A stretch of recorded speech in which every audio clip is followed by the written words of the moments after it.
እንደምን ካረማችሁ ውድ ተመልካቾቼ፣ ዶክተር አዲስ ነኝ። በዛሬው ዕለት ይዤላችሁ የቀረብኩት የመወያ ርዕስ ሃርፐስ ዞስተር ወይም አልማዝ ባለጭራ የሚለውን በሽታ ይሆናል ማለት ነው።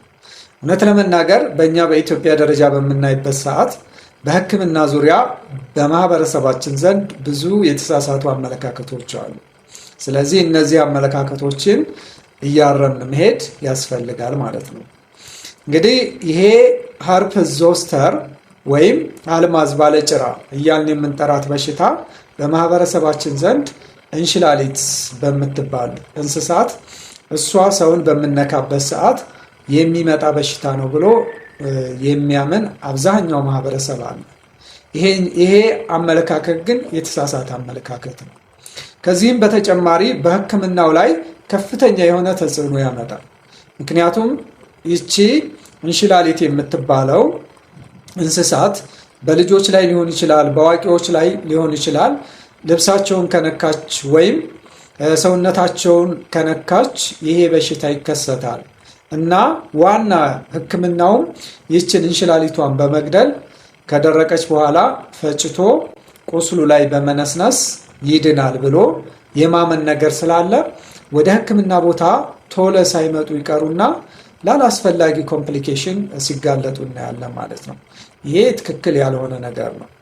ስለዚህ ይቺ አልማዝ ባለጭራ የምንላት በሽታ ከእንሽላሊት ጋር ምንም አይነት ግንኙነት ከሌላት በምን አይነት መንገድ ነው የሰው ልጅን ልትይዝ የሚችለው ወደሚለው በምንመጣበት ሰዓት እንግዲህ ልክ ሌሎች በቫይረስ እንደሚመጡ በሽታዎች ይችም አልማዝ ባለጭራ እያልን የምንጠራት በሽታ በቫይረስ የምንመጣ በሽታ ናት።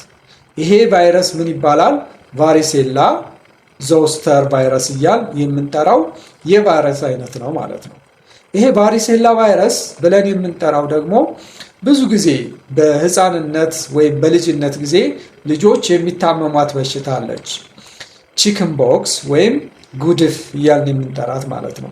ይችን ጉድፍ ከታመሙ በኋላ ልጆች ይሄ ቫሪሴላ የምንለው ቫይረስ በነርቭ ሩታቸው ውስጥ ለብዙ ጊዜ የመቆየት ባህሪ ያለው የቫይረሱ አይነት ማለት ነው። ስለዚህ ይሄ ለብዙ ጊዜ ነርቫቸው ውስጥ ከቆየ በኋላ ልጆቹ ካደጉ በኋላ ትልቅ ሰው ሆነው በተለያየ ምክንያት የኢሚዩን ሲስተማቸው በሚዛባበት ጊዜ ይቺ ቫይረስ አክቲቬት ትሆናለች። መጀመሪያ ዶርማንት ሆኖ ነበር የቆየውና ከዛ የኢሚዩን ሲስተማቸው ሲወርድ ለምሳሌ የኤችአይቪ በሽታ ሊሆን ይችላል፣ ሌሎች የካንሰር በሽታዎች ሊሆኑ ይችላሉ። እነሱን ሰዎች ከተያዙ በኋላ ኢሚዩኒቲያቸው በጣም ዝቅ ይላል። በዛን ጊዜ አክቲቬት ሆኖ የሚከሰት በሽታ ነው። ይሄ ሃርፐስ ዞስተር እያልን የምንጠራው በሽታ ወይም አልማዝ ባለጭራ እየተባለ የሚጠራው በሽታ ማለት ነው።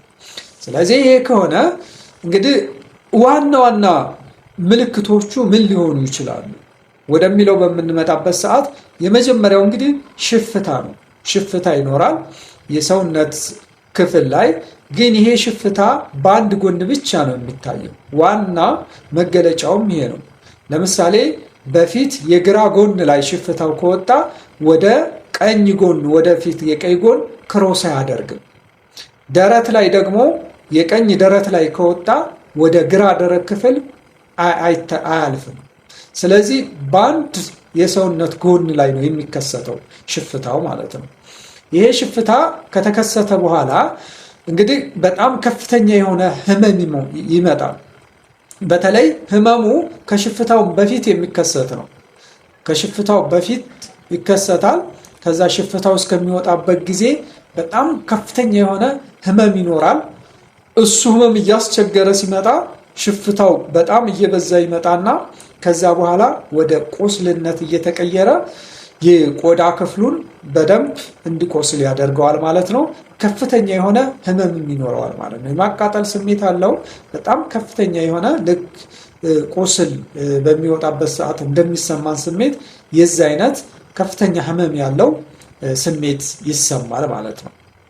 እንግዲህ ከዛ በተጨማሪ ሌሎች ምልክቶች እንቅልፍ በጣም ከፍተኛ የሆነ ህመም ስለሚኖረው እንቅልፍ እስከ ማሳጣት ያደርሳል። ሙቀት ሊመጣ ይችላል።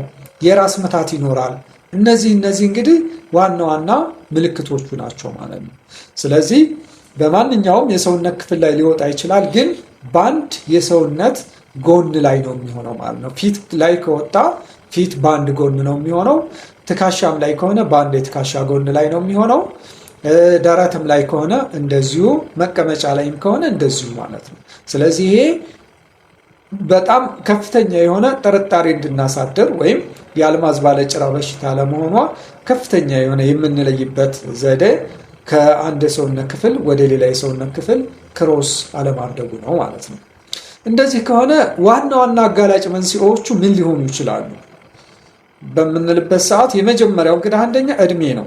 እድሜ ከ50 ዓመት በላይ የሆነ በሄደ ቁጥር በተለይ ከዚህ በፊት ይቺ ጉድፍ የምትባለው በሽታ የተያዘ ሰው እድሜው ከ50 ዓመት በላይ ሲሆን የኢሚዩን ሲስተሙም እየወረደ ነው የሚሄደው። በዛን ሰዓት ሪአክቲቬት ሆኖ ያ ቫይረስ ሃርፕስ ዞስተር የሚባለው ነገር ወይም የአልማዝ ባለጭራ የሚባለው በሽታ ይከሰታል ማለት ነው። ከዛ በተጨማሪ እንግዲህ የኢሚዩን ሲስተም መዳከም፣ ይሄ በሽታን የመከላከል አቅም በሚወርድበት ሰዓት በተለያየ ምክንያት ይቺ አልማዝ ባለጭራ የምትባለው በሽታ በከፍተኛ ደረጃ ትከሰታለች። ስለዚህ አንደኛው አጋላጭ ምክንያት ለምሳሌ ኤችአይቪ ኤድስ በሚኖርበት ሰዓት የአልማዝ ባለጭራ በሽታ የመከሰት እድሏ በጣም ከፍተኛ ነው፣ መድኃኒቱን ባልጀመሩ ሰዎች ላይ ማለት ነው። ከዛ የካንሰር ህመምተኞች ላይ ኢሚዩኒቲያቸው ዝቅ ስለሚል አሁንም እንደዚሁ ተጋላጭነታቸው ከፍ ያለ ነው ማለት ነው። ሌላ እንግዲህ ጭንቀት በጣም የሚለው ጭንቀት ነው። የሰው ልጅ በተለያየ ምክንያት በኑሮ ሁኔታ ሊሆን ይችላል፣ በተለያየ ምክንያት ከፍተኛ ጭንቀት ውስጥ ሊገባ ይችላል። እንደዚህ በሚሆንበት ሰዓት ይሄም ሃርፕስ ዞስተር ወይም አልማዝ ባለጭራ የምንላት በሽታ እንድትከሰት እንደ አጋላጭ መንስኤ ሊሆን ይችላል ማለት ነው። ሌላው እንግዲህ ህክምናዋ ምን ይመስላል? እቺ በሽታ ከተከሰተች በምን አይነት መንገድ ነው መታከም ህክምናው ሊሆን የሚችለው ስንል እንግዲህ በጣም ኢፌክቲቭ የሆነ ህክምና አላት በህክምና ተቋም ውስጥ ማለት ነው። ስለዚህ ለዚህ በቫይረስ የሚመጣ ነው ብለናል። አንቲቫይረስ ሜዲኬሽን አለ። እነዚህ መድኃኒቶች በማንኛውም ቦታዎች ይገኛሉ፣ የህክምና ቦታዎች። ዋናው እንግዲህ አሳይክሎቪር የምንለው ነው። ይህም መድኃኒት ሐኪሙ በሚያዘው የጊዜ መጠንና በምን ያህል የሰዓት ልዩነት መውሰድ አለበት የሚለውን ሐኪም ጋር በመነጋገር እሱም በመውሰድ መታከም ይቻላል ማለት ነው። ይሄ እንደውም ህክምናው በጣም ኢፌክቲቭ የሚሆነው 72 ሰዓት ውስጥ ይሄ ህመሙ በጀመረ በተለይ ሽፍታው ከወጣ እስከ 72 ሰዓት ውስጥ ህክምናው ቢደረግ በጣም ኢፌክቲቭ ይሆናል። ተያያዥ የሆኑ ኮምፕሊኬሽኖች ወይም ውስብስብ ችግሮች አይኖሩም ማለት ነው። ከዛ በተጨማሪ እነዚህ ማስታገሻ መድኃኒቶች አሉ፣ አይቡፕሮፊን፣ ፓራስታሞል የምንላቸው ህመሙ ከፍተኛ ስለሆነ እነሱም አብረው ይሰጣሉ ማለት ነው። ሌላው እንግዲህ ይህች በሽታ ወይም አልማዝ ባለጭራ የምንላት በሽታ በጊዜ ካልታከመች ምን አይነት ችግር ልታመጣ ትችላለች ወደሚለው ስንመጣ የመጀመሪያው እንግዲህ ፖስት ሄርባቲክ ኒውራልጃ የምንለው ነው። ይሄ በጣም ከፍተኛ የሆነ ህመም ነው። እዛ ቁስለቱ የወጣበት ቦታ ላይ ለብዙ ጊዜ የሚቆይ ቋሚ የሆነ ህመም ሊያስከትል ይችላል ማለት ነው። ለምሳሌ እንግዲህ ደረት ላይ ከወጣ የግራ ክፍል ደረት ላይ ከወጣ እዛ የወጣበት ጠባሳ ሆኖ ይቀራል። እዛ ጠባሳ ክፍል ላይ በጣም ከፍተኛ የሆነ ህመም ያለው ስሜት ለብዙ ጊዜ ሊቆይ የሚችል ማለት ነው። ያ እንግዲህ አንድ ኮምፕሊኬሽን ነው ማለት ነው። ሌላኛው እንግዲህ የአይን ችግር ሊያመጣ ይችላል። አይን ላይ እስከ መጥፋት ሊያደርስ ይችላል። በተለይ ፊት ላይ የሚወጣ ከሆነ ይህች አልማዝ ባለጭራ የምትባለው በሽታ ፊት ላይ ከተከሰተች እንግዲህ ፊታችን ላይ ትራይጀሚናል ነርቭስ የምንላቸው አሉ፣ ሰፕላይ የሚያደርጉ በተለይ ኦፍታልሚክ ብራንቹን ወደ አይን የሚሄደው ዋናው ነርቭ ኦፍታልሚክ ብራንች ነው።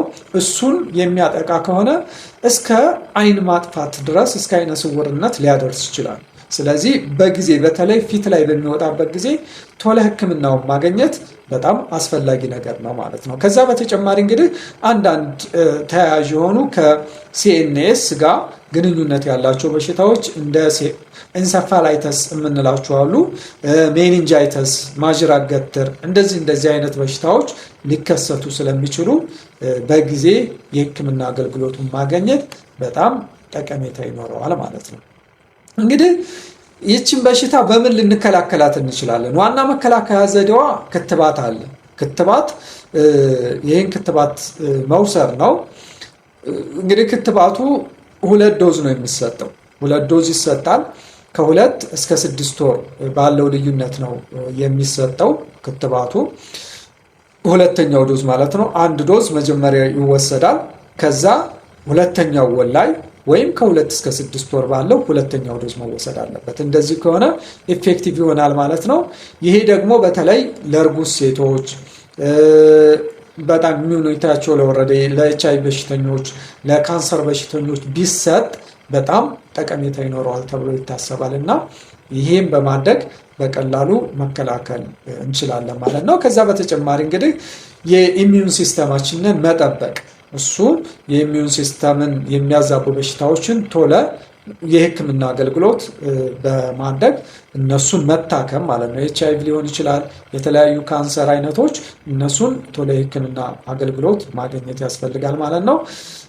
ጤናማና የተመጣጠነ ምግብ መመገብ ይችን በሽታም ለመከላከል በጣም አስፈላጊ ነገሮች ናቸው ማለት ነው። እነዚህ ዋና ዋናዎቹ የመከላከያ ዘዴዎች ናቸው። ለዛሬ ያለኝ ይህንን ይመስላል።